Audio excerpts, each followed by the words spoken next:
নমস্কার বন্ধুরা, আমি লিপসিং মিঠু। আজ আপনাদের কাছে জানাবো আপনারা কিভাবে অতিরিক্ত চিন্তা থেকে মুক্তি পাবেন। তাহলে বন্ধুরা চলুন শুনে নেওয়া যাক কিভাবে আমরা অতিরিক্ত চিন্তা থেকে মুক্তি পাব। সংসারে আমাদের জীবনে যখন কোনো সুখ বা দুঃখ আসে, তার জন্য আমরা কাউকে না কাউকে অবশ্যই দায়ী করি, তাই না? এই ব্যক্তি আমাদের সাথে এমন করেছেন তাই এমন হলো, ওই ব্যক্তি যদি এমনটা না করতেন তাহলে আজ আমি ওই স্থানে পৌঁছাতে পারতাম। সবই আপনার দৃষ্টিভঙ্গির ওপর নির্ভরশীল। আর যদি আপনার দৃষ্টিভঙ্গি এমন হয় তাহলে তা অনুচিত। সত্যি কথা বলতে, সংসারে ভিন্ন ভিন্ন ধরনের মানুষ আছে। এটা আপনার ওপর নির্ভর করছে কিভাবে তাদের স্বাগত জানাবেন।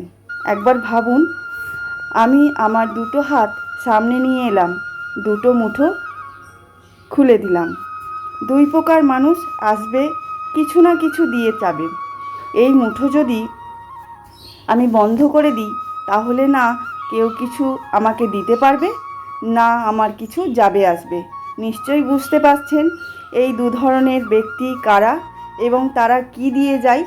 আমি যদি নিজের মুঠো খুলে দিই তাহলে কিছু ভালো মানুষ আসবেন, আমাকে আনন্দ, জ্ঞান, তুষ্টি ও অভিজ্ঞতা দিয়ে যাবেন। কোনো খারাপ ব্যক্তি যদি আসেন, তিনিও খারাপ অভিজ্ঞতা দেবেন। মুঠো যদি বন্ধ করে রাখি তাহলে আমি কিছুই পাবো না। দেখুন, এই সংসারে প্রত্যেকের জীবন এই রকম। প্রত্যেকেরই জীবনেই দুঃখ আছে, ভালো খারাপ দুই আছে, দুই মানুষই আছে। ভালো অভিজ্ঞতা আছে, খারাপ অভিজ্ঞতা আছে।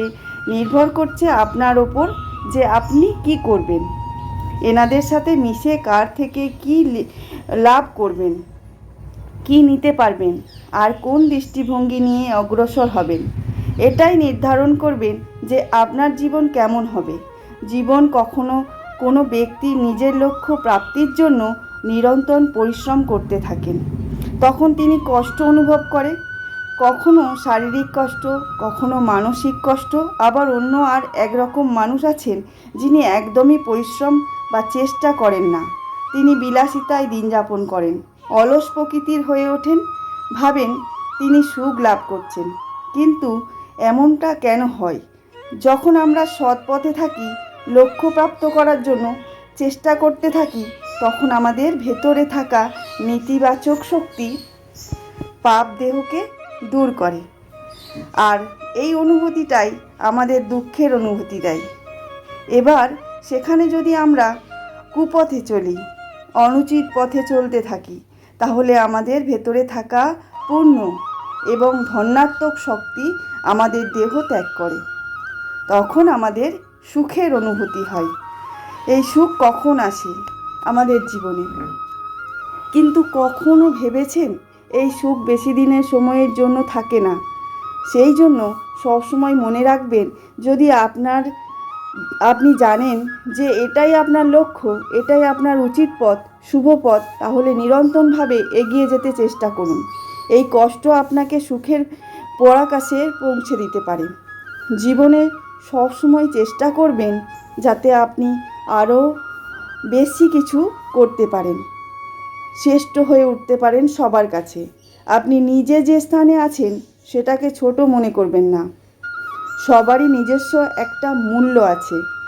যদি আপনি হিরে হয়ে থাকেন তাহলে অহংকার করবেন না, আর যদি আপনি দর্পণ হয়ে থাকেন তাহলে নিজেকে ছোট মনে করবেন না। মানুষ জন্মগ্রহণ করেন, তার সাথে ভয়েরও জন্ম হয়। আমাদের সাথে যে জন্ম হয়, আমরা যে জন্মগ্রহণ করে থাকি, সেই জন্মগ্রহণের সাথে সাথে আমাদের ভয়েরও জন্ম হয়। সবারই আছে সেই ভয়। ছোটোবেলা থেকেই আমাদের মনে কোনো না কোনো প্রকারের ভয় থেকেই যায়। কেউ এই বিষয়ে ভয় পায় যে তার কোনো বস্তু তার থেকে দূরে চলে যাবে। কেউ এই বিষয়ে ভয় পায় যে আমি নিজেকে হারিয়ে ফেলব। কেউ এইভাবে ভয় পায় যে আমার প্রিয়জনেরা আমার থেকে দূরে না চলে যায়। আবার কেউ এই ভেবে ভয় পায়, আমি পথ হারিয়ে ফেলব না তো। এখন বলি, এই ভয় বাস্তবে কি? শুধুই একটা মানসিক স্থিতি, আর কিছুই না। যা কিছু আপনি জীবনে পেয়েছেন, একদিন আপনাকে হারাতেই হবে। সে কোনো প্রকারেই হোক না কেন। এই জীবন হলো আপনারই, কিন্তু একদিন সমাপ্তি হবেই, তাও একদিন সমাপ্তি হবে। তাই ভয় পেয়ে কি লাভ? এই ভয় শুধু আপনাকে জীবনযাপন থেকে বাধা দিচ্ছে, আপনাকে এগোতে দিচ্ছে না। তাই জন্য ভয় করে লাভ নেই, এগিয়ে যেতে হবে জীবনের লক্ষ্যে, আর কিছুই না।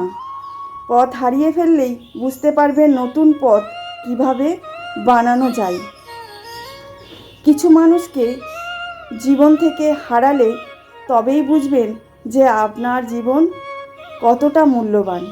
আপনি কোনজনকে হারিয়ে ফেলেছেন আপনার জীবন থেকে, কতটা মূল্যবান ছিল সেই আপনজন।